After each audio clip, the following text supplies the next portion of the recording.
la passione per il canto è nata insieme a lei. All'età di 12 anni ha cominciato a studiare al conservatorio, ha superato le selezioni per il coro delle voci bianche, ha cominciato a fare una serie di concerti, di concorsi nazionali e internazionali. Ha studiato presso un'accademia di canto e recitazione a Caserta. Attualmente studia con il soprano del Teatro Massimo Caterina Ilardo. Ha cantato anche al Teatro Ariston perché è arrivato in finale al concorso Una voce per Sanremo. Odia la superficialità e le persone che credono di sapere tutto, però ama la competizione e mettersi in gioco. E oggi ha scelto Extra Time. Extra Time, quarta edizione. I riflettori di Extra Time sono puntati su Kimberly Mangano. Brava!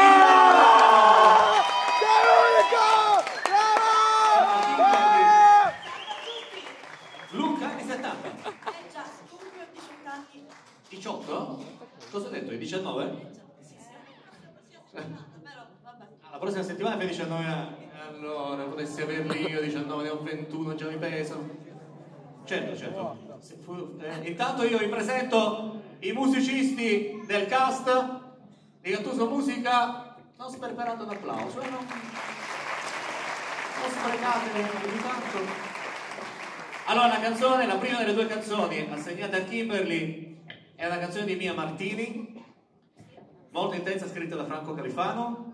Si intitola Minuetto. In bocca al lupo, Kimberly Mangano.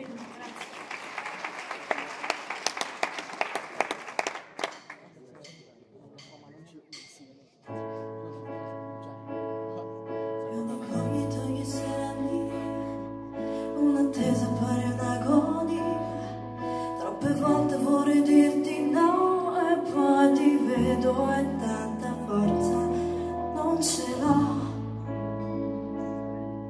Il mio cuore si rivela a te, ma il mio corpo no. Le mani tue strumenti su di me,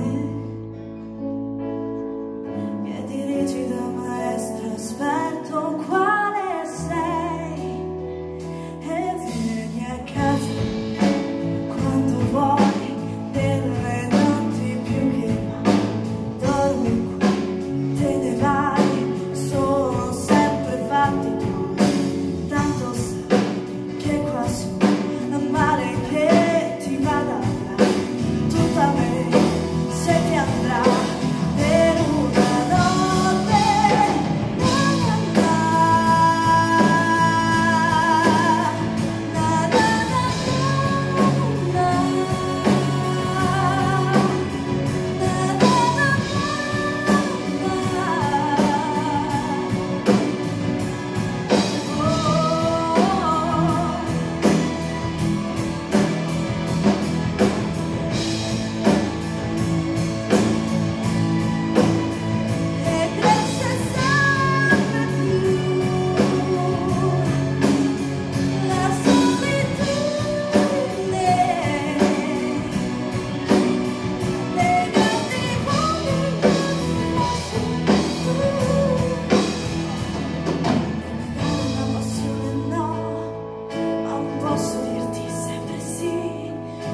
bocca al lupo.